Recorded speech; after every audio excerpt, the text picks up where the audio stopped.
สวัสดีค่ะต้อนรับคุณผู้ชมทุกท่านค่ะเข้าสู่รายการวลัยลักษณ์รักสุขภาพค่ะตอนนี้นะคะที่ฉันอยู่ณห้องปฏิบัติการกายภาพบำบัดศูนย์เครื่องมือวิทยาศาสตร์และเทคโนโลยีมหาวิทยาลัยวลัยลักษณ์ค่ะในวันนี้นะคะทางรายการวลัยลักษณ์รักสุขภาพค่ะได้รับเกียรติจากผู้ช่วยศาสตราจารย์ดร.จิรพัฒน์นาวารัตน์นะคะอาจารย์ประจำสาขาวิชากายภาพบำบัดสำนักวิชาสหเวชศาสตร์มหาวิทยาลัยวลัยลักษณ์มาให้ข้อมูลให้ความรู้กับทุกท่านในวันนี้ค่ะ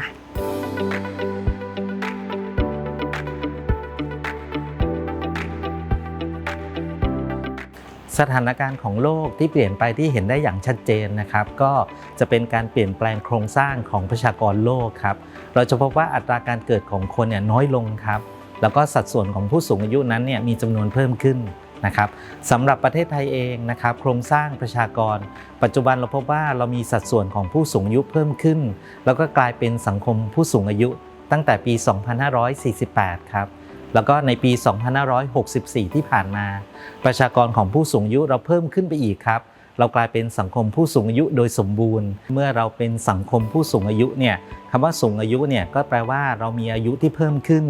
สิ่งหนึ่งที่ตามมาก็คือกระบวนการเสื่อมตามอายุนะครับเราเรียกภาษาอังกฤษง่ายๆว่า geriatric process ก็คือกระบวนการเสื่อมหรือกระบวนการชราภาพก็มากับโรคนะครับกลุ่มโรคที่หลักๆเลยของผู้สูงอายุเนี่ยก็จะมีเขาเรียกสัญลักษณ์ที่ชัดเจนมากก็เรียกว่า Big 4I หรือว่าตัว I 4 ตัวนะครับตัวใหญ่เลย I ตัวที่1นะครับก็จะเป็นเรื่องของ intellectual impairment ก็คือความบกพร่องทางด้านสติปัญญาครับแล้วก็เป็นภาวะที่คนเรามักจะไม่รู้ตัวครับเพราะว่าจะแยกไม่ออกว่าเอ๊ะฉันลืมหรือว่าฉันสมองเสื่อมนะครับก็เลยเป็นที่มาว่าทำไมเราต้องมาแยกให้ได้ว่าการหลงลืมปกติกับสมองเสื่อมนั้นแตกต่างกันอย่างไรนะครับอย่างภาวะสมองเสื่อมนะครับเราก็จะสังเกตอาการได้ทั้งหมด3ระยะด้วยกันนะครับระยะต้นนะครับคนที่มีภาวะสมองเสื่อมเนี่ยก็จะมีอาการหลงลืมเล็กน้อยนะครับแต่พอใช้เวลานานๆเนี่ยก็จะนึกถึงหรือว่าคิดถึงหรือว่านึกขึ้นมาได้อย่างเช่นเราลืมของที่เราวางไว้นะครับสักพักหนึ่งเราก็จะนึกได้นะครับหรือว่าเราลืมสถานที่ที่เราคุ้นเคยครับเราก็จะนึกไม่ออกว่าเราชอบที่ไหนเราเคยไปที่ไหนนะครับแล้วก็จะมีการสูญเสียความจำระยะสั้นนะครับระยะถัดมาก็จะเป็นระยะกลางนะครับกลุ่มนี้ความแตกต่างที่เห็นได้ชัดเจนกับระยะต้นก็จะเป็นการสูญเสียความจำระยะยาวนะครับจะนึกไม่ได้ว่าเหตุการณ์นั้นน่ะคืออะไรเราเคยทำอะไรมานะครับหรือบางทีเนี่ยก็จะจำเส้นทางที่คุ้นเคยสมมุติว่าพาคุณพ่อคุณแม่ไปเที่ยวครับแล้วก็ปล่อยไว้คุณพ่อคุณแม่ก็จะจำทางกลับบ้านไม่ได้นะครับซึ่งจะก่อให้เกิดปัญหาต่างๆตามมาก็จะหงุดหงิดนะครับพฤติกรรมก็จะเปลี่ยนไปนะครับเนื่องจากว่าเราไม่สามารถที่จะจำอะไรได้นะครับท้ายที่สุดเลยครับเมื่อเราจำอะไรไม่ได้เราพูดคุยกับใครไม่ได้สื่อสารกับใครไม่เข้าใจในสิ่งที่เราจำไม่ได้เราก็จะถูกแยกออกจากสังคมนะครับเราจะมีปฏิสัมพันธ์กับคนอื่นที่น้อยลงนะครับเราจะไม่สื่อสารเลยกลุ่มนี้ก็จะเป็นกลุ่มของสมองเสื่อมระยะท้ายนะครับกลุ่มนี้เนี่ยแทบจะไม่ได้เคลื่อนไหวร่างกายมากนักเพราะว่าจำอะไรเหตุการณ์อะไรไม่ได้พูดคุยกับใครไม่รู้เรื่องนะครับท้ายที่สุดครับก็จะนำไปสู่ภาวะของติดเตียงได้เช่นกันนะครับเช่นว่าสมองเสื่อมเนี่ยนะครับถ้าดูแลไม่ดีก็มีโอกาสนะครับที่จะทำให้ผู้ป่วยของเราเนี่ยลงไปสู่ภาวะติดเตียงได้เช่นกันครับไอตัวที่2นะครับก็จะเป็น instability ก็แปลว่าผู้สูงอายุเนี่ยจะเกิดความไม่มั่นคงครับเกิดการพลัดตกหกล้มนะครับไอตัวที่3นะครับก็จะเป็นเรื่องของ immobility ก็แปลว่าเป็นภาวะการเคลื่อนไหวที่ยากลำบากสำหรับผู้สูงอายุนะครับและไอตัวสุดท้ายก็เข้าใจว่าทุกคนน่าจะสังเกตอาการตัวเองก็คือ incontinence ก็คือภาวะกลั้นปัสสาวะไม่อยู่นะครับหรือว่าฉี่เล็ดฉี่ราดนะครับ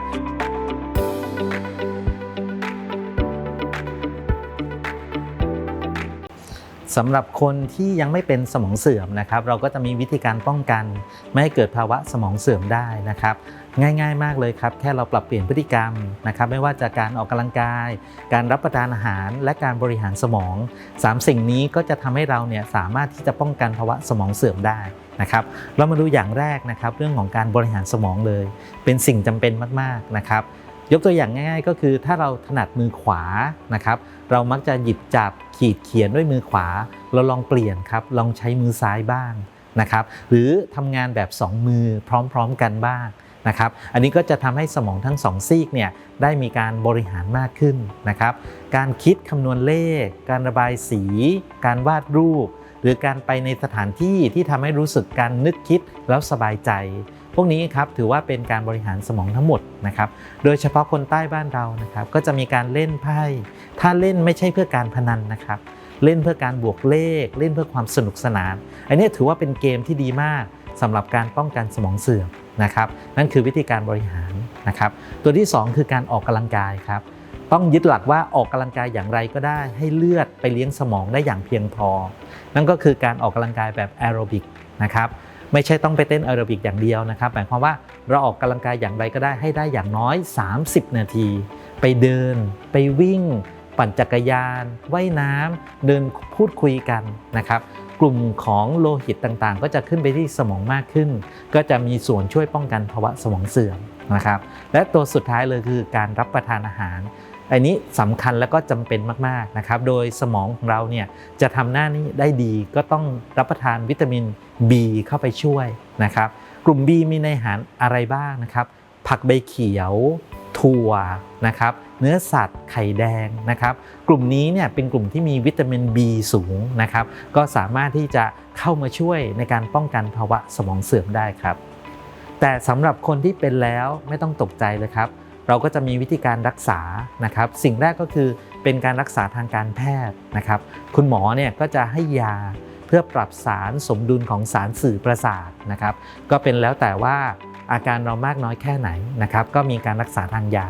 อันที่2ครับจำเป็นมากๆก็เรียกว่าพฤติกรรมบำบัดครับก็จะมีการเข้ากลุ่มให้ฝึกทำกิจกรรมต่างๆให้เรียนรู้ในสิ่งที่หลงลืมไปนะครับมีทั้งการทำกายภาพบำบัดมีการทำกิจกรรมบำบัดมีการทำนันทนาการบำบัดนะครับเพื่อสามารถให้ผู้ป่วยของสมองเสื่อมเนี่ยกลับมาใช้ชีวิตได้ดีมากขึ้นครับ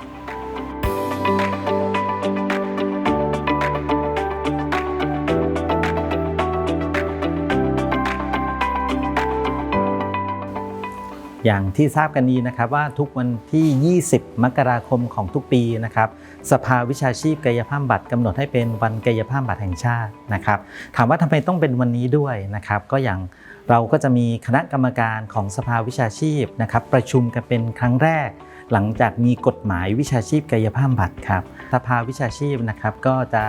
ขอความร่วมมือให้ทุกหน่วยงานที่มีกายภาพบำบัดนะครับได้การจัดกิจกรรมเพื่อส่งเสริมสุขภาวะของประชาชนทั้งประเทศเลยครับแล้วก็จะกำหนดธีมออกมาครับว่าในแต่ละปีนั้นเราจะจัดกิจกรรมมุ่งเน้นไปทางด้านไหนนะครับซึ่งปีนี้เนี่ยก็จะเน้นมาด้านสังคมผู้สูงอายุครับก็จะเป็นสูงวัยสุขภาพดีเดินดีไม่ลืมไม่ล้มแล้วก็อารมณ์แจ่มใสนะครับดังนั้นเนี่ยตามคำขวัญเนี่ยก็จะมาสู่กิจกรรมต่างๆนะครับว่าเราจะมีกิจกรรมอะไรบ้างเพื่อให้ตอบตรงกับธีมนะครับวันนี้ที่เรามาจัดกิจกรรมเนี่ยก็จะมีตั้งแต่การประเมิน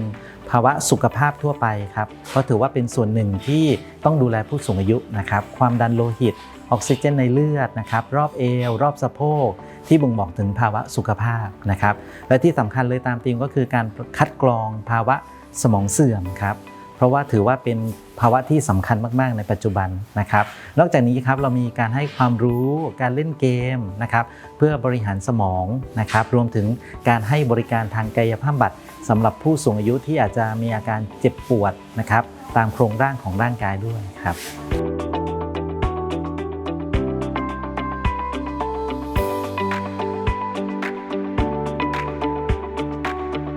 สำหรับมหาวิทยาลัยวลัยลักษณ์นะครับก็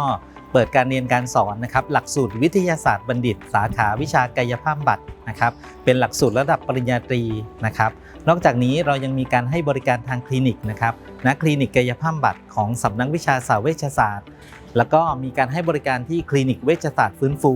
ในโรงพยาบาลศูนย์การแพทย์มหาวิทยาลัยวลัยลักษณ์ครับแล้วก็ข่าวดีครับสำหรับปี2568นี้นะครับหลักสูตรกายภาพบำบัดของเราได้เพิ่มแขนงวิชานะครับเป็นแขนงวิชาผู้สูงอายุขึ้นมานอกเหนือจาก4แขนงหลักของสาขาวิชากายภาพบำบัดนะครับก็ตอบโจทย์นะครับในเรื่องของการเปลี่ยนแปลงของสังคมไทยที่เน้นการดูแลผู้สูงอายุนะครับ ต้องขอบพระคุณเป็นอย่างสูงค่ะ ผู้ช่วยศาสตราจารย์ดร.จิรพัฒน์นาวารัตน์ค่ะ อาจารย์สาขาวิชากายภาพบำบัดสำนักวิชาสหเวชศาสตร์มหาวิทยาลัยวลัยลักษณ์ค่ะ อย่าลืมนะคะ ฝากกดไลค์กดแชร์แล้วก็ติดตามพวกเราค่ะ เพื่อเป็นกำลังใจดีๆให้กับศูนย์บริการวิชาการมหาวิทยาลัยวลัยลักษณ์นะคะ ทุกท่านสามารถติดตามพวกเราได้ทางเพจของศูนย์บริการวิชาการมหาวิทยาลัยวลัยลักษณ์และเพจของรายการวลัยลักษณ์รักสุขภาพค่ะ ในวันนี้ดิฉันและทีมงานศูนย์บริการวิชาการต้องขอลาทุกท่านไปก่อน พบกันใหม่ในครั้งหน้าค่ะ สวัสดีค่ะ